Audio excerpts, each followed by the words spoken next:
Welcome to another SME Media webinar. Our topic today is location intelligence across the automotive plant. It's sponsored by Ubisense. Hello, I'm Bill Koenig, a senior editor at SME Media. Location intelligence solutions were intended to maximize throughput and reduce errors through digitalization.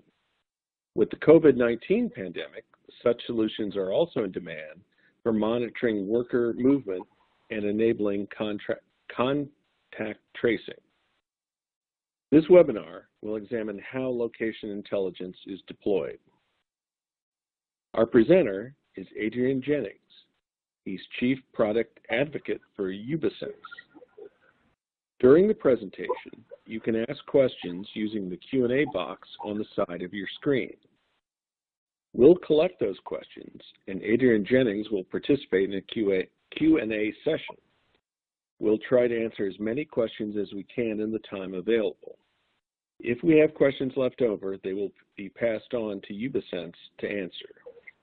Now, here's the presentation with Adrian Jennings. Thank you, Bill, and hello to everybody. Thanks for joining today. As Bill mentioned, the topic today is location intelligence across, and it says the automotive plant. I'll focus on automotive because it's a good exemplar of what is done out there in the industry. But any and all of the principles that I talk about here, I think you will see are easily applied and are in fact in active use in manufacturing verticals outside of automotive, like medical devices, for example, and also in industries beyond manufacturing as well. So let's kick off here and talk about some of the topics that we'll cover in the next about 40 minutes or so. So we'll start, as Bill pointed out, location intelligence is a topic that we're all thinking about right now. Suddenly, just about everybody in the world is intimately interested in the location and interaction of people. Of course, that's brought on by the current pandemic. So we'll talk about that, and that'll help us understand some of the principles and lead us into how social distancing and contact tracing is really just another form of process digitization. You can think of it as part of this bigger topic of Industry 4.0. When we've got there, we'll have a good framework to understand what location intelligence is, and we'll talk through that, and I'll give you some typical use cases and solutions to help kind of get your mind thinking about how these principles could be applied in your particular circumstance. I'm going to spend a little bit talking about platforms and roadmaps, and this is really something that we've learned over the years in terms of what is an optimal strategy for adopting digital transformation technology. And I'll be explaining some typical adoption paths there and some technology traps. Just a word of caution about how to get started. And then we'll wrap up and talk about how to start thinking about ROI. How do the changes made when you introduce location intelligence translate into actual savings? So, without further ado, we're going to drop into contact tracing, which turns out I can't spell. Location intelligence, as I said, just about everyone in the world is thinking about location intelligence. And what is contact tracing? Well, it's quite complicated, actually.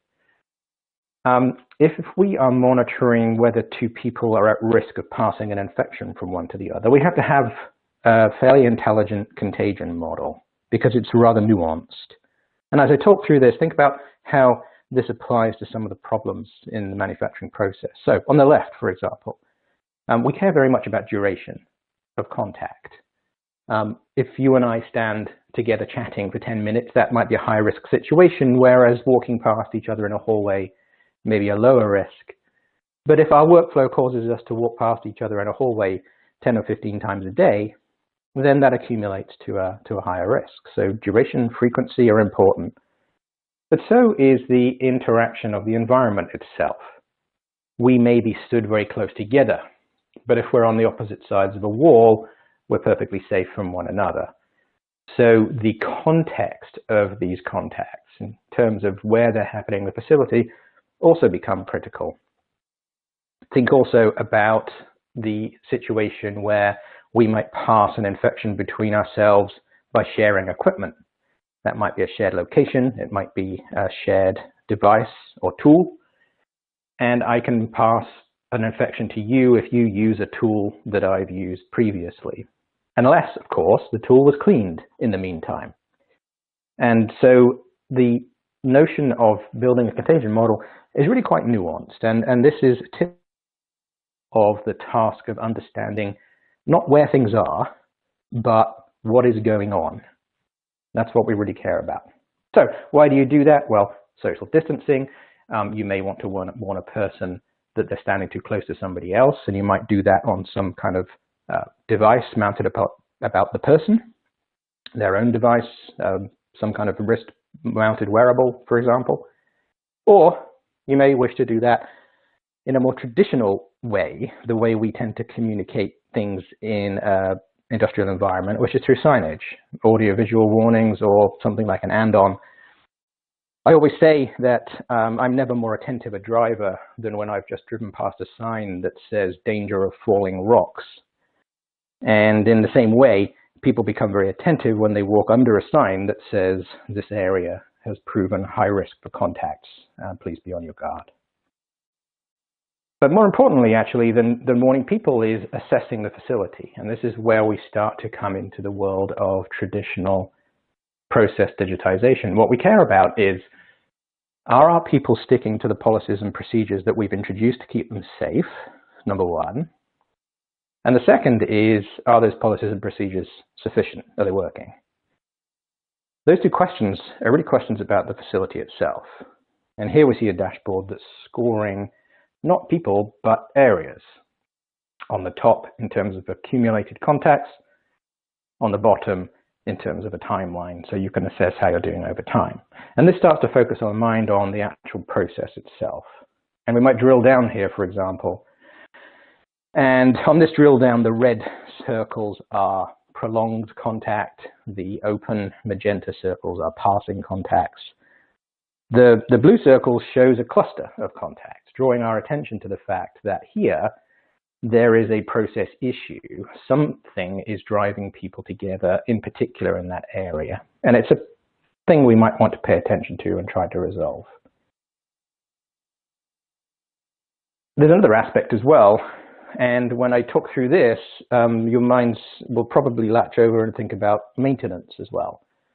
Rather than schedule-based hygiene, the best way to do it is predictive on-demand cleaning, directing cleaning staff to those areas which have seen heavy use or those devices which have been heavily handled, and to be able to create a dynamic and optimized hygiene strategy. Well, of course, you could do that if you're monitoring the interaction of people with the environment and the other objects. And if you also track the cleaners, then you can assess where places and objects have been cleaned, and you can feed that back into the contagion model because we know that area has become safe. So these are some of the aspects of what is happening today in terms of leveraging location intelligence for helping people get back to work. It's something that is actually very analogous to process digitization. Let's think about, let's go down the page together here, top to bottom. What is contact tracing at its core? Well, it's tracking the movement and interaction of people in order to monitor people's adherence to social distancing policies and highlight areas where contacts still occur so that you can continually improve policies to keep people safe, eliminate contagion while maintaining productivity. That's what it is. But in parallel, let's run down the page and talk about what process digitization is in its traditional sense. It seems that contact tracing and social distancing is something new that we have to do that we haven't done before. I would contend not, because the art of process digitization as it's been deployed for at least a decade now is tracking the movement and interaction of WIP and tools and assets, parts, materials, in order to monitor people's adherence to operational processes and highlight areas where errors and inefficiencies still occur, so that you can continually improve process to optimize throughput, eliminate errors while maintaining quality. And in this context, contact tracing social distancing is nothing more than just another process that nestles into this wider context of process digitization, which is a very well-established market sector. It's not as new as it feels like.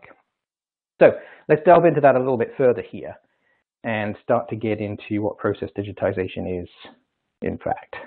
So here's an example of, I think this in case is an aircraft maintenance hangar. You could substitute any large facility with a high degree of manual content. And that's key. And the question here is that process digitization, isn't IoT about digitization? Isn't that what it does? Well, I'm going to contend that no, indeed, IoT doesn't really get there in situations where there's a high degree of manual process content. Here's why. If we think about the digitization or the kind of reach of your digital viewpoint in terms of illumination, and we wind the clock back to the first digital systems back in the 70s, which were microcontrollers, the level of digital reach was very localized and sporadic throughout the plant. Microcontrollers out on the shop floor connected directly to the devices they're controlling. And obviously that's still very abundant today. But they're little islands of digitization that actually can't be connected together. What did IoT do for us? IoT did something seemingly very basic, which is allowed us to see those devices from a lot further away, from anywhere, in fact, via the Internet of Things.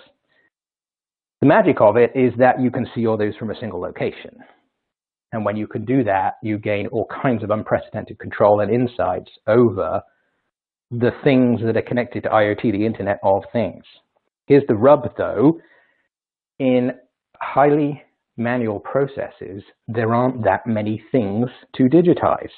What you end up with is these partially invisible processes where IoT really doesn't have coverage into things like the interaction of people with tools, with products, with parts, and all those pieces that we just talked about.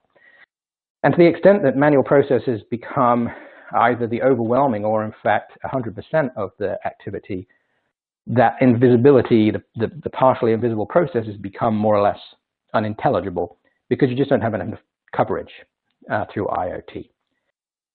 So there's something beyond IoT that makes a fully digitized process in the context of industries where there's a high degree of manual content, and that's where I think all of us on this call are really focused. So what's the something? Well, it won't surprise you to know that the something is a thing called a location intelligence platform. So let's build into that. What we have at the top in our plants is a high number of digital systems. We have MES, we have ERP, we may have tool management systems, warehouse management, all manner of digital systems. At the bottom, we have real life. We have the physical world that we live in with things going on, and the trouble is that those things are not well connected in general. I usually refer to that disconnection as plan and pray manufacturing, where we plan and plan, but there's a certain degree of praying that nothing goes wrong, and there's a question of how far wrong does it have to go before we know about it. Well, we need to fill that gap and give those systems the same kind of visibility over those processes that we would have if we could hover over the plant watching at all times. Now, step one is to create a digital twin of physical reality. And digital twin is a very overloaded term. It means a lot of different things to different people. In this specific context, what I mean by digital twin is a real-time digital representation of the physical plant, of the plant itself, the floors, the walls, the equipment, of the objects in there, where they are, how they're moving, how they're interacting. It's literally a computer view of the world, just like we have when we look out there. So that's an overwhelmingly huge amount of data and more or less unintelligible to those digital systems. If you fed 1,000 simultaneous streams of coordinates into SAP, it wouldn't know what to do with it. So you have to do something else. The next level up is to take that raw data and turn those into events. Events are the things that we care about. We care about people coming close together. That's a contact event. A person picking up an object and then another person picking up an object. That's a sequence of events. A product entering a workspace, a tool entering a workspace. These are all examples of events. Now, in the run of things, most events are not interesting in the sense that everything's just fine. What you care about is when things are going wrong. So the next thing you need is a logic platform, a logic engine, which you can teach to understand your process. I say teach, but what I really mean is configure to understand your process. We program in here an expectation of what good means. What is good process flow? And then we can compare that with the events that we're receiving from this digital model down below, and we can detect events that are going off plan, and we can communicate those up either to those digital systems or more often actually to people. You know, manual processes are overwhelmingly managed by people, by supervisors and team leaders.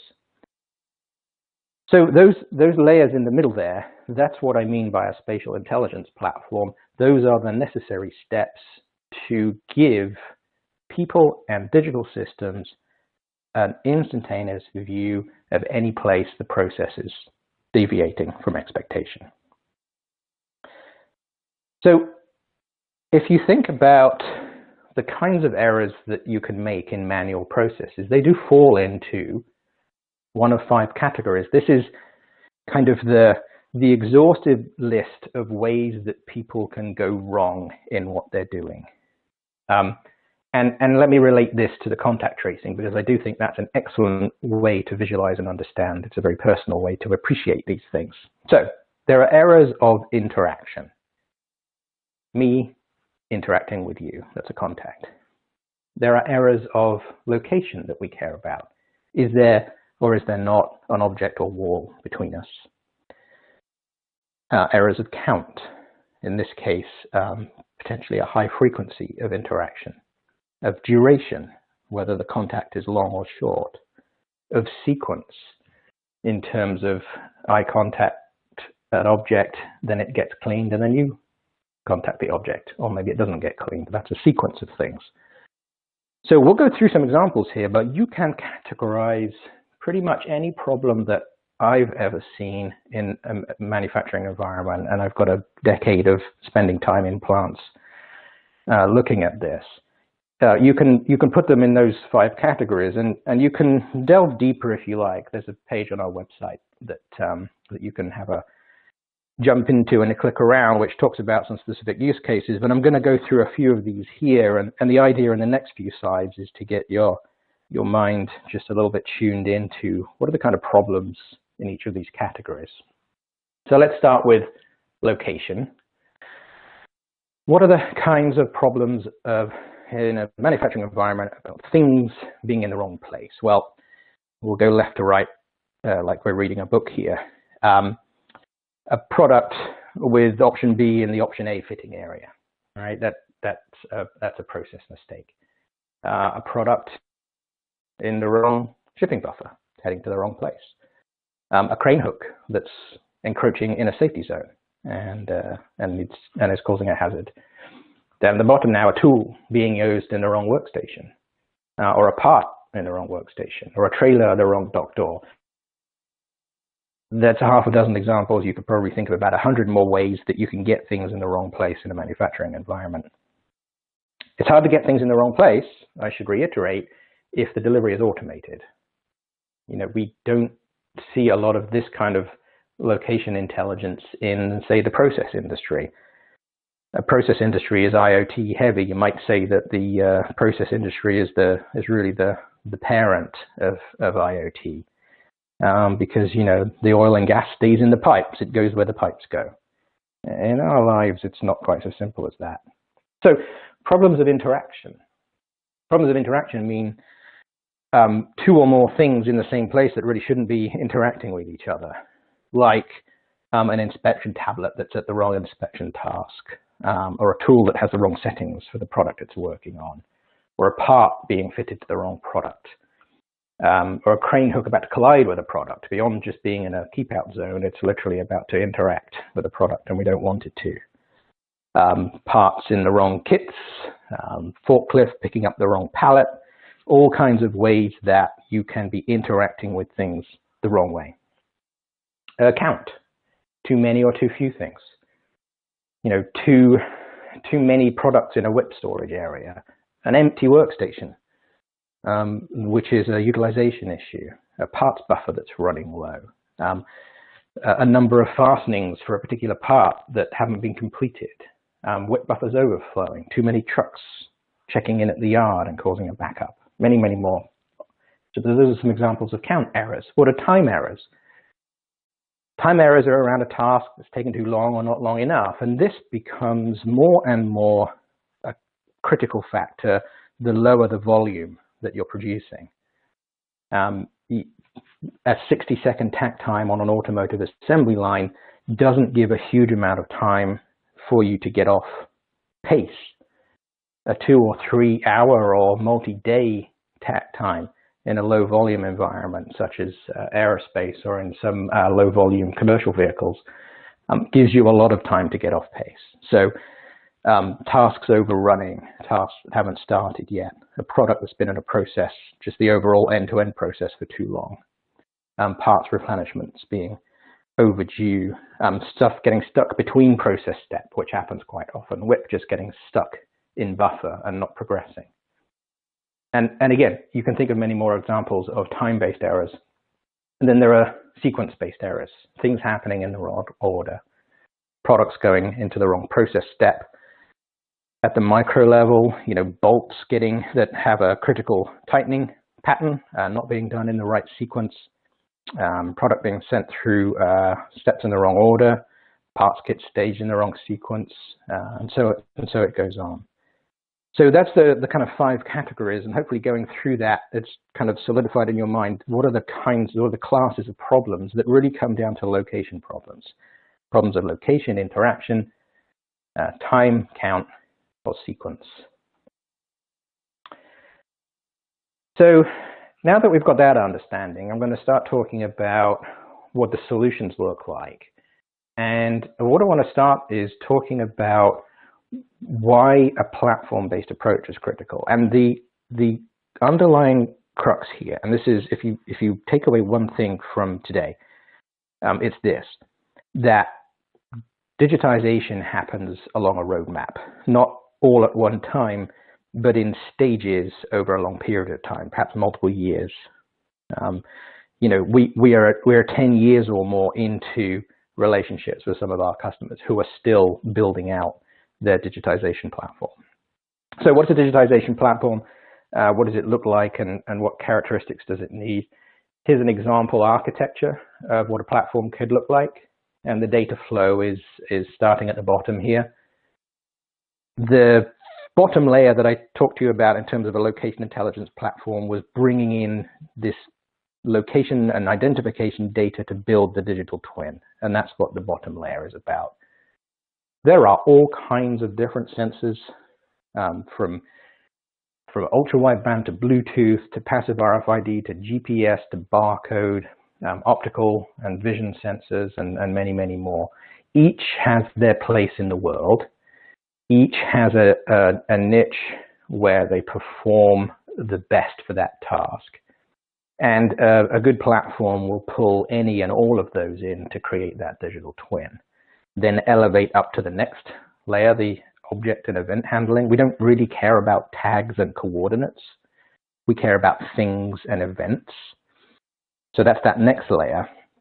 And then there are some example types of things that you need to do once you have those events. So on the left, we talked about process logic, the ability to quickly configure what is an expectation of goodness in the process. Moving left to right, there are various human interface elements to help people understand what's going on in the process in real time, dashboards and user interfaces, work instructions, and so forth. And then over historical time, analytics and reports to understand how processes are performing and start to tease out some of the bottlenecks and issues.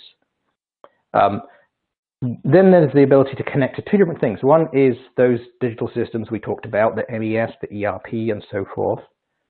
And the other one is direct-to-devices. There certainly are, particularly in the realm of interaction errors, places where you want to intervene very quickly and automatically. I'll give you a couple of examples. One is the crane example. If a crane is about to collide with someone or something, you may wish to simply disable the crane drive automatically rather than warn somebody and have that delay while they shut the thing down. The other example would be on the tool control aspect that we talked about. If it's a question of location and the tool must only operate in this workstation, you may wish to automatically disable that tool if it wanders outside the workstation. So certainly there's a machine-to-machine aspect here.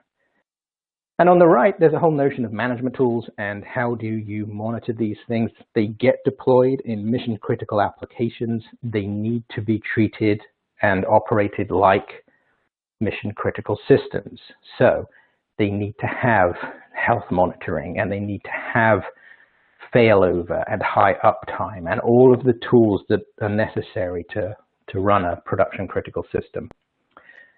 And the very important piece, and this gets to the roadmap element, which we're going to jump into here, is configurability. As you progress through spreading location intelligence through the operation, there will be many times when you are seeking additional functionality that you need quickly. You don't need someone running a 12 to 24-month software development cycle to develop the new application for you. You need the platform to be configurable without coding in order to accommodate new use cases and get you up and running quickly.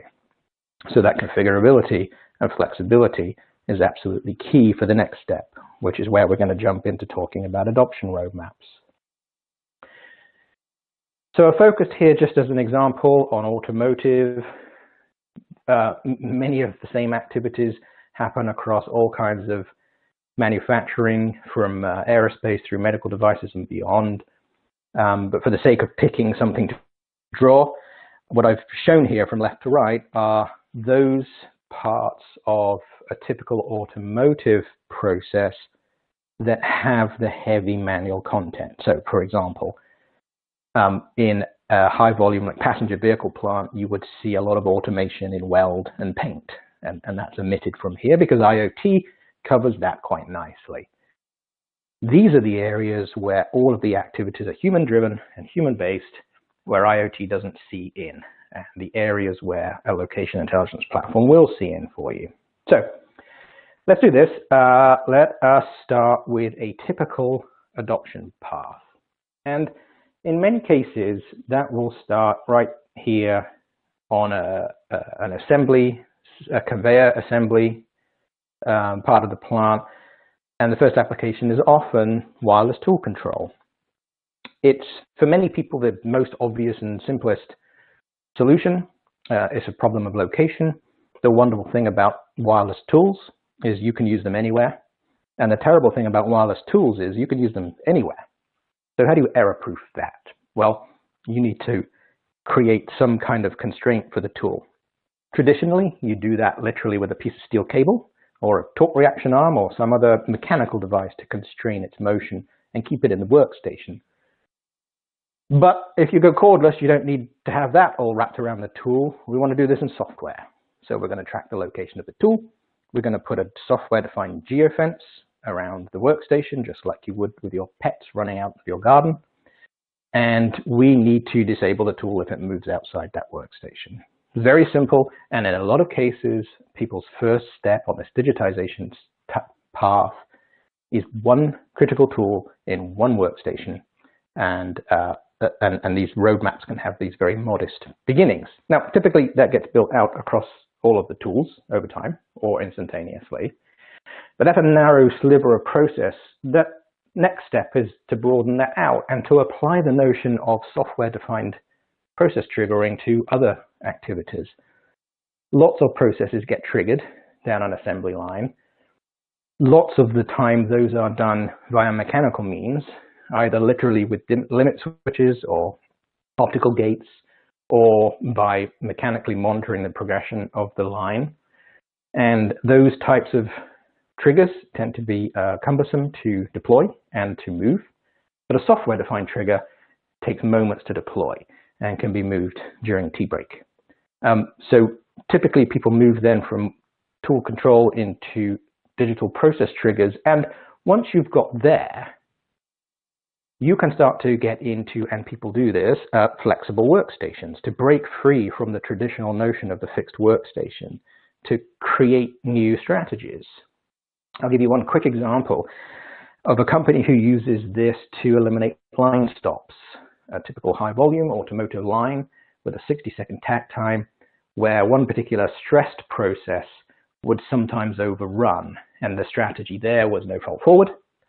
And so if the operator was not finished by the end of the 60 seconds, the line would stop. Well, in many cases, that operator really only needed 2 or 3 more seconds to finish the final rundown on a final fastener. And we can detect that. We know what the tool's doing. We know they're on rundown number 5 of 6. We know rundown number 6 has started. We will then in real time change the size of that workstation to give that person just a little extra time. So you can create all kinds of flexibilities on the fly when things are defined in software. And that extends now to the notion that workstations no longer have to be stationary anymore. There's no reason why you can't put an error-proofing, MES-connected, QMS-connected workstation that attaches to a product as it moves through the plant. And that might be as it moves down the line, or it might be as it moves in places off the line. And so what you end up really is this kind of notion of a fully adaptive line, a fully software-defined line which gives all kinds of freedom to adapt in real time. There's no reason anymore that workstations should all be the same size. There's no reason anymore that a design for manufacturing and a design for assembly constraint should be that every process has to fit into the takt time, because these workstations are easily variable in software. So having built that through there, the next typical step is to move into what's titled here as nonlinear assembly. It's really any nonlinear process. For those of us who are in the lower volume end of things, and that might be, as I said, it might be aerospace, it might be commercial vehicles, agricultural vehicles, actually a larger part of the process tends to be off the assembly line, non-linear. There might be a small assembly line section, or there may be none at all. In the case of high volume, the non-linear part of the plant is usually focused around the repair and rework activity. And these non-linear processes, particularly when it comes to repair and rework, are very difficult to plan. They're kind of inherently unplannable, in fact, because you never know from day to day what the defect mix will be. And so there's a lot of real-time on-the-fly planning that gets done.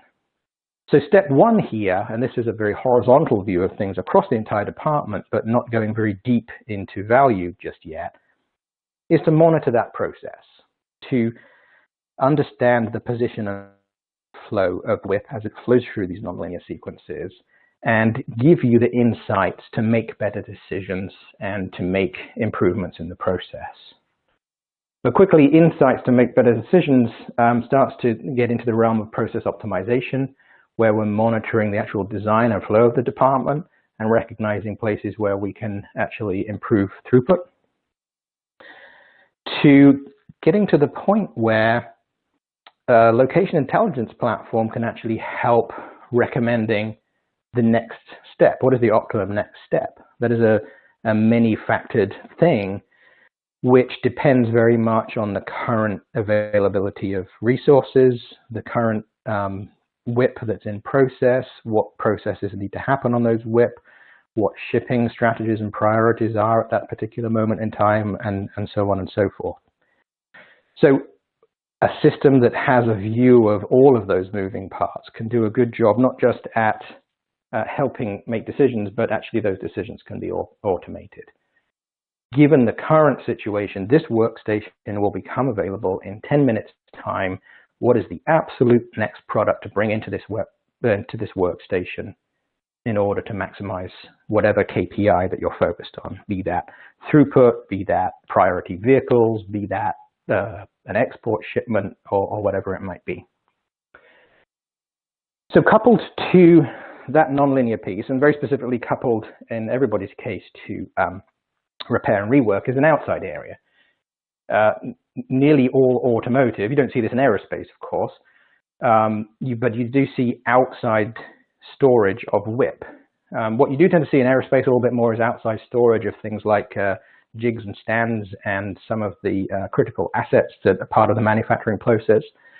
But you do see a good deal of WIP storage outdoors in passenger and commercial vehicle and agricultural vehicle manufacturing, for example. So that can be a lot of vehicles, actually. It can be hundreds, it can be, in fact, thousands in some instances. And the number one question there is, where the heck is all my stuff? And that is a problem of location, and clearly that's the first step into location intelligence out in the yard. The next step is really to say, look, let's monitor what's out there, and let's start to do things like flagging up stuck WIP. I mentioned one of those duration errors is WIP actually getting stuck between process steps. It is not uncommon at all for WIP to get put outside. Maybe somebody parked it out on the back 40, and they get kind of shunted out of the process sometimes.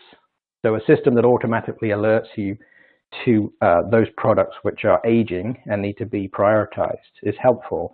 And that then feeds back into the next step automation in terms of process, because at any given time, there's a next vehicle which is the best one to bring in to work on. And so now you see, as we go through use case and step by step, solving problem after problem, we're starting to pull location intelligence out through the plant. The next place people tend to go is into logistics. This focus nearly always initially is on process and WIP, but immediately adjacent, literally physically adjacent to that, are the parts. And so there are various levels here of applying location intelligence to shop floor logistics. A simple one is simply tracking the location of parts totes, recognizing that they've been shunted into the I'm empty, come and collect me location, and automating a Kanban trigger. Very simple to do and very common in practice. But then it goes on to monitoring things like the delivery mechanisms themselves. And that might be forklift, that might be a tugger, whatever the conveyance is, it might be increasingly actually AGV. But to be able to monitor the flow and of that routing and to verify that things are heading in an optimal way, and in particular to start optimizing that routing. It may not be that a schedule-based drop-off is the best strategy. It may be that can be optimized further, and that if you can do much better on-demand parts delivery, you can start to optimize the size of your line-side buffers. In places where kitting is the way parts are delivered, digital kitting is another place, and sometimes this is a start point, actually, error-proofing the picking of parts and the creation of kits, error-proofing the delivery of kits to the right location, and many more aspects beside. And then the natural leap from there is into the warehouse. Clearly, there's a parts tracking application in the warehouse. There's FIFO enforcement. We do see places where they have trouble enforcing, a first in, first out parts picking policy. All the new stuff goes at the front and everybody picks parts from the front. That's easily enforced and in fact comes into the wider aspect of load error proofing. And this is an interaction error. Hey, Mr. Forklift driver, you just picked up the wrong pallet, put it back down. go to this location over here and pick up this pallet to automatically detect when things are going wrong. And again, just as in the shop floor logistics, optimizing the route of those forklifts and other picker devices through the warehouse. And then we have some aspects on the end as well. For the parts in, automated check-in at the gate is a location problem. What you really want to do is track parts. Trailer tracking, yes, but with digital manifest, we can search on particular parts and understand exactly where they are out in the yard, in which trailer. We can error-proof the pickup of those trailers as they're brought in to be unloaded, and manage the dock doors and the unloading process itself, another part of the process with a lot of moving parts. And then finally, outgoing, error-proofing the loads being batched for shipment, optimizing the pickup, making sure that those are done quickly, and a lot of times interfacing with the carrier to trigger those pickups as well. And so the point of this slide is to talk about the fact that this happens in roadmaps. The way digitize happens is one problem after another, solved in a common platform, and ultimately, once all those things are done and connected together, the digital enterprise is an outcome. I talk about this a lot, that digital enterprise is not a strategy. To think about digitizing everything that I've written on here in one go is overwhelming, almost impossible to spec, very difficult to actually purchase, and probably just about impossible to deploy. But digitally solving one problem after another in a common platform that over time links together to create digital enterprise as an outcome is precisely the way to do it, and precisely the way it's been done for a decade or more. So just very quickly, that's one journey. There are multiple other journeys. A lot of people start with a yard management problem. A lot of people's primary pain point is we just have a lot of WIP in buffer outside, and we need to manage that. Another aspect of that is a situation, this happens more in aerospace, where you have a lot of ground support equipment that's required, particularly where you're doing flight testing. And those are scattered over a huge area and need to be found and put in the right position very quickly to keep the process moving. So yard management is another start point, which naturally comes into the part of the process that's using that WIP that's parked outside, out through the assembly process itself, through logistics, and then filling in the end. Another common way to start is actually to encapsulate that repair and rework process entire. And there are indoor aspects to that and the outdoor yard piece to that, which are often seen as one project in themselves, and then out through assembly and logistics and filling in the ends. And the point about this is your mileage may vary. Everybody's journey is different. Everybody's start point is different. I've talked about some common start points here. But the takeaway is digitization happens in a roadmap. A location intelligence platform that supports it must be able to be deployed in the roadmap way. It must be quickly configurable for new applications, and it must grow to cover all the problems that you need to solve. The technology caution is this: you have to get on the right mountain. If your long-term aspiration is to climb to 10,000 feet, it is absolutely no point starting up a 5,000-foot mountain, even if the first 1,000 feet looks indistinguishable. So digitization is a roadmap. It is problem after problem in a coherent manner, but having a view of your long-term aspiration is critical in terms of choosing technologies that have the breadth and depth to take you where you need to go. So just finally, I want to give you some pointers about where the monetary value is in clearly, there's anecdotally a lot of value, but how do you actually get to an ROI calculation? Well, there are two primary improvements you're making in a process, which is eliminating hidden waste, or eliminating completely obvious and waste, in fact, in some cases. But there's a lot of hidden waste in process, and detecting and preventing errors. And obviously, both those things are what you get when you start to correct process deviations. Eliminating hidden waste is about improving process efficiency, which means improving your throughput, which really means saving time, getting cycle time out of your process. Detecting and preventing errors is about getting right first time, which is all about reducing rework, and ultimately, again, it's all about saving time. And so time is really the parameter that location intelligence is directed at, pulling time out of your process. And the financial impact of time manifests across multiple axes, some obvious, some maybe not so obvious. Obviously, throughput's top-line earnings. That's a no-brainer. It's easy to understand. If you half your cycle time, you can double your throughput. Very straightforward indeed. There's a lot of overtime that gets run when processes go amiss and extra process time is added. That is often made up for in overtime. There's a staff cost to overtime. There's a facility cost to overtime.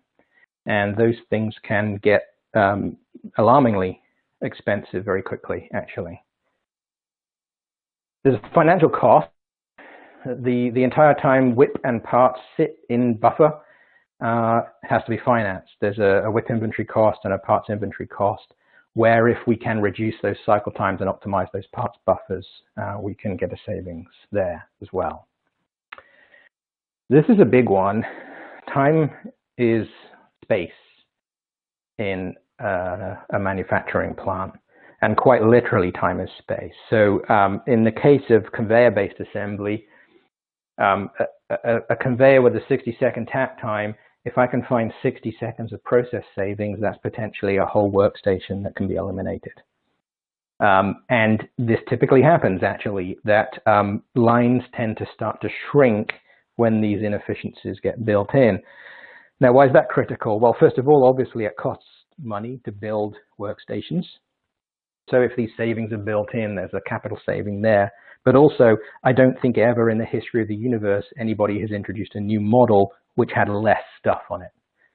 We are forever trying to cram more and more processes into a fixed space, and the only way to do that is to get time out of these processes, get these inefficiencies out, and optimize the space you have.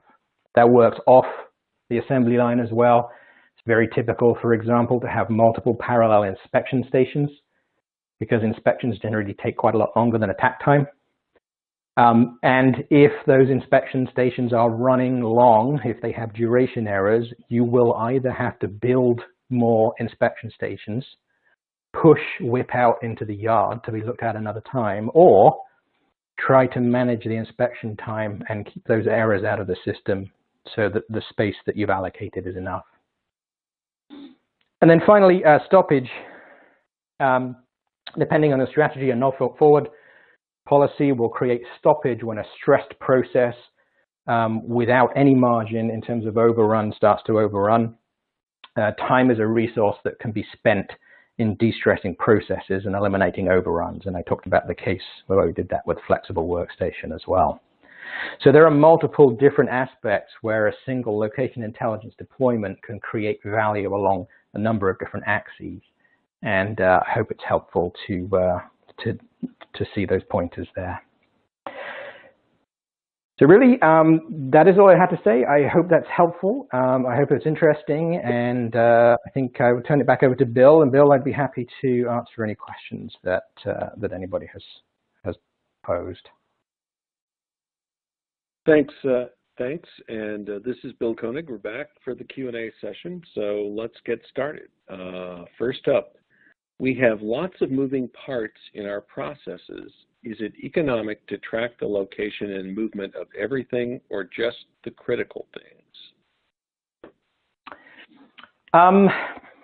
So the answer to all good questions is it depends.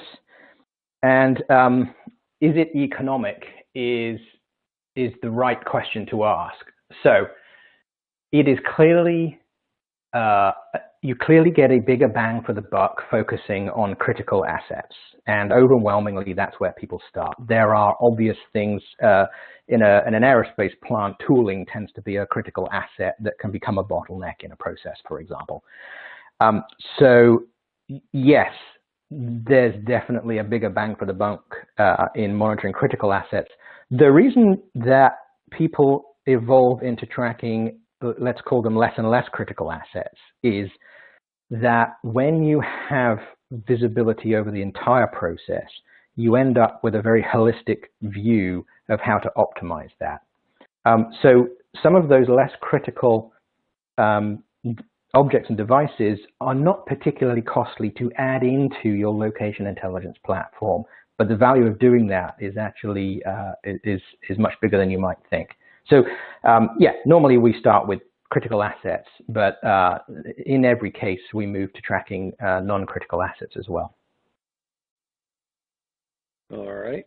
Next question. We've tried some location sensors in the past with mixed success. Have there been any technology changes to improve reliability if our process is critical?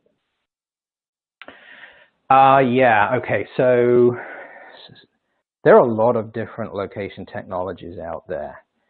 And it's unfortunately confusing because I think a lot of those vendors make similar claims as to performance, and obviously they don't all perform the same. So the question is about picking the right technology for the job. It is very easy to adopt a location technology which actually won't deliver, and the way they don't deliver is normally in false alarms. So here's the analogy I usually give, and I hope this helps. If you ask me and a professional darts player if we can score a bullseye, we'll probably both say yes. But if you gave me 100 darts, I maybe get 1 or 2, and the professional player will probably get 99. And the professional player is the one you'd want on your team. So location accuracy is critical, but another parameter that's important to consider is the frequency with which the system delivers that accuracy, and that is almost always where these systems don't deliver results in practice. So have there been breakthroughs? Yes. There are technologies which are more accurate and more highly reliable than others. There's a scale of reliability from kind of ultra-wideband at one end all the way to, I don't know what you'd put at the other end actually, and everything in between. But what you start to see is multi-mode. Nearly always the right solution is a couple of different location technologies. So UWB mixed with Bluetooth is a good example of how to optimize a deployment. So big question, lots to say about that. We could spend a whole other hour talking about that topic, but look to reliability and confidence of location, not just accuracy, is what I would say there. Okay, I'm going to take a question that is actually one of the first ones in the queue. For contact tracing, how do you get started? What should I consider first, or what is the easiest process to tackle? How to get started? Well, you know what, getting started, truthfully, I think getting started with contact tracing is really difficult. And it goes back to the last question, because there are some very low-cost location technologies which seem very attractive and simple to deploy. For example, putting a little Bluetooth tag on your wrist, and the Bluetooth tag figures out whether you and I are too close and kind of beeps. So that is an example of a technology which in practice in industrial environments is likely to create a high number of false alarms. So it makes it very hard to get started with contact tracing because there's an ROI issue with contact tracing. How do I justify spending a lot of money for a system which is hard to understand the value of it? And you know, qualitatively, we understand fully the value. It's about keeping people safe and keeping our doors open. But what is the monetary value? So it's hard. The advice I give to people is not to think of contact tracing as contact tracing. Not to think of it out of context, to think of it as just another digital process that you need to instantiate. And if you fit contact tracing into a roadmap of digital process adoption, it becomes very straightforward to do that because it now fits in a pantheon of applications with a much broader application and a much easier to calculate ROI. So the advice, how do you get started? You stop thinking about it as contact tracing and you start thinking about it as just another process to digitize. Okay, we're down to a couple questions. I'm going to try and get through them real quick. You talked about traditional IoT to manage processes remotely from one place. Is that possible with these manual processes via the cloud? Oh, yeah, sure. Via the cloud or not, actually. So there are people out there doing this globally. You know, a single control center that monitors process in multiple plants. Again, I talked about aerospace a little bit here, but that's another good example where, you know, in aircraft assembly, you may have fuselages getting built in different countries than the wings. And so we, you know, can provide visibility throughout broad geographic areas. And absolutely that can be done in the cloud. And we see cloud getting adopted more and more right now, actually. There are a huge number of advantages to do that. I think some of the myths about security and latency are getting put to rest. There are very secure methodologies in the cloud to keep data safe. The cloud is perfectly capable of creating low latency control type applications. So absolutely, yes, we see that more and more, and that does provide you a one view of all operations. All right, we're running short on time, but I'm going to grab one more question. We use a 3PL for subassembly, warehousing, and movement to the factory, JIT. How does that fit your model? Well, it fits the model to the extent that you have manual content in those processes. The reality of, and I'm going to say this, and it's going to sound mean, but I hope you appreciate that I say this with all respect, but in any processes where people are executing the process, there are all kinds of ways that people can go wrong. Not maliciously or for any reason like that, but just we're human, we make mistakes. So how does that fit in? You know, just-in-time delivery is absolutely a problem of sequence, and monitoring those sequences back through the supply chain is something that can be quite critical as well. We had an example in one instance where a supplier was incorrectly sequencing truckloads of sub-assemblies that completely graunched up the final assembly because you had to unpack that whole thing and resequence it at the other end. That's a problem that could have got captured at source and not manifested right at the point where you need to consume those parts. So the answer, I think, to that question is a little bit hard for me to answer without delving into the processes a bit more, and I'd be happy to do that offline. But to the extent that people are involved in making those processes work, it is certainly possible to create visibility and optimization and to error-proof those processes.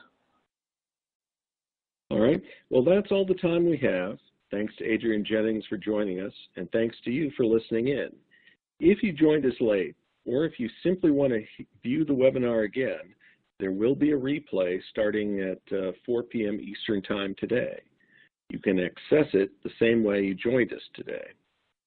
Thanks again for listening, and I hope you can join us for another SME Media webinar.